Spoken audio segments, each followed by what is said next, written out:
Okay, so part three, we're down here at the two-car garage on the lower level. Let's start by talking about this bar. So I asked the agent, he didn't know what it was, but the home inspector's here, and he did share that this used to be a sliding, so horizontal sliding barn door enclosure. So very old, and now we have the traditional garage doors, two of them. So that's what that was. You can totally just get rid of it, take it off, not an issue. But measuring. I believe this will work, but as you can see in a second here when I measure, right now with the overhang, it's 6'11", right? And that's because of this bar here, which is lower than the actual frame top. But if you push this up, you can see it goes up. So if we make some kind of contraption or modification to the track, that can totally go higher, which will give it the full 7 feet clearance. Let me measure so you can see from the top.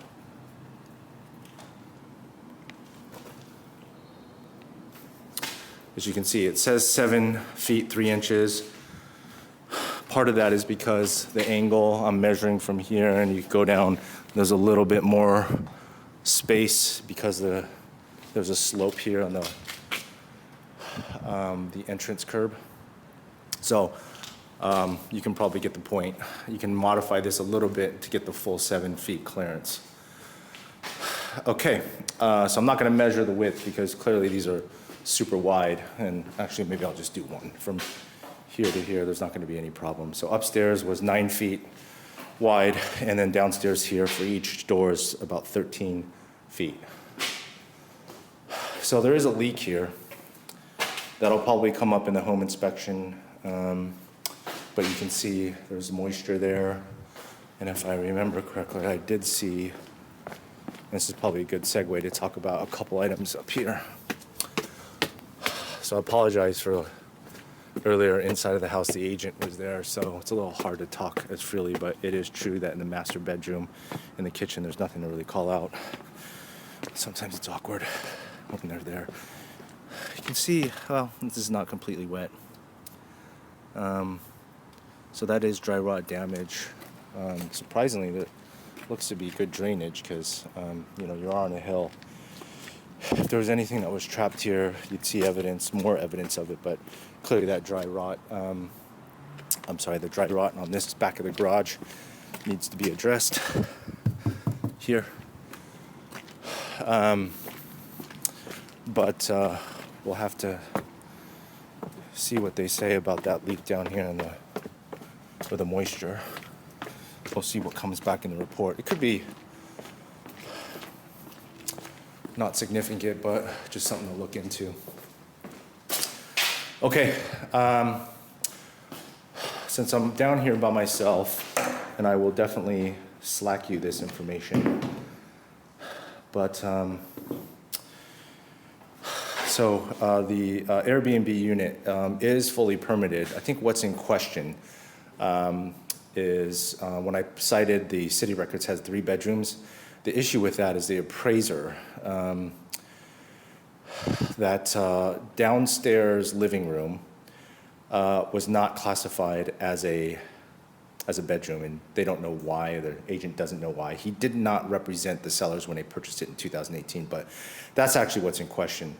Everything was properly permitted and corrected because there was an issue in the 90s. That second floor, so where the living room was, as well as in the Airbnb unit, there was an illegal kitchen. So they took it out. So from a permit standpoint, everything on record is what it is in terms of accuracy. The one thing in question is that the appraiser is considering that living room as a living room. So it's in the total room count, it's not in the bedroom count. But the square footage remains the same. So that means that the square footage that is at the city record is accurate with this home. I don't know if he shared this with you, but also on that Airbnb unit, It does not have a kitchen, right? Because they took it out. So whoever is staying there in the listing, and I looked at their profile, but I didn't actually look at the listing. You cannot, state that they have a kitchen to cook, etc. So, that is a downside to Airbnb-ing it, but clearly they don't have a problem if they're getting close to $5,000 a month, but just something to note. All right, so that should cover the permit, and we can talk more. We will do a review of the full disclosures, but I want to just address these questions that Debbie sent in the morning. So that covers the Airbnb. We've talked about and recorded by now all the measurements for the garages and the garage ceiling height. Oh, one thing I didn't do is this ceiling height in the interior garage, and this one is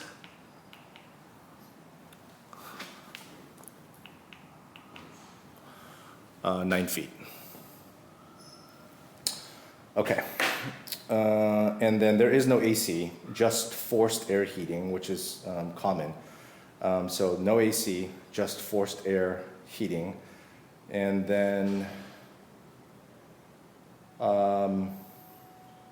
we've done the tour of the main bedrooms and the kitchen. There is an exhaust. Sorry, I didn't cover that. I will go back and verify that with you, but there is definitely an exhaust over the stove that leads up through the roof. And the reason why I say that is sometimes they put like just an air, even though it looks like there's an exhaust, it's just a circulator, which doesn't really go anywhere, but this one does have an exhaust pipe that runs up through to the ceiling. And then I've covered the landslide element, or address the landslide, that this is not in the landslide zone in video number 2. Okay, so from here, the agent did say that based on the traffic, which they had 150 people come through, there's 10 disclosures packages out, including the one I sent you. They are in a position to accept offers, which he needs to confirm with his client, but they're thinking this Thursday, so we actually don't have a lot of time. So if this is something that you are serious about, we definitely need to talk to the lenders as soon as you can. And then he also gave some guidance on the seller's expectations, and you kind of have to take it with a grain of salt, given that this is at the end of the day sales. So he said, they can see and support comps, above 2.2-ish, but he said that their expectations are north of 2 million, and that they could justify in the comps between 1.1 and 1.2, so a little bit higher than what my guidance is, but again, I'm looking at the comps and also the overall sentiment, and seeing that there are a couple other listings in the area, although they are, and maybe not as ideal of a location. There is one in the Forest Hills extension that has been in the market for 3 months. It's during the holidays, but it's also on Portola, so it's a busy street. But we'll talk more about that if you decide that this is something that you still want to pursue. Okay, so I know that was a lot. We'll talk more. I will also update on Slack. It does take a little bit of time to upload these 360 videos because of the format on YouTube. So I'll get these over as soon as I can, and let's set up a time to talk through the comps and then disclosures. All right, thanks Pete. Thanks Debbie. Talk to you soon. Bye.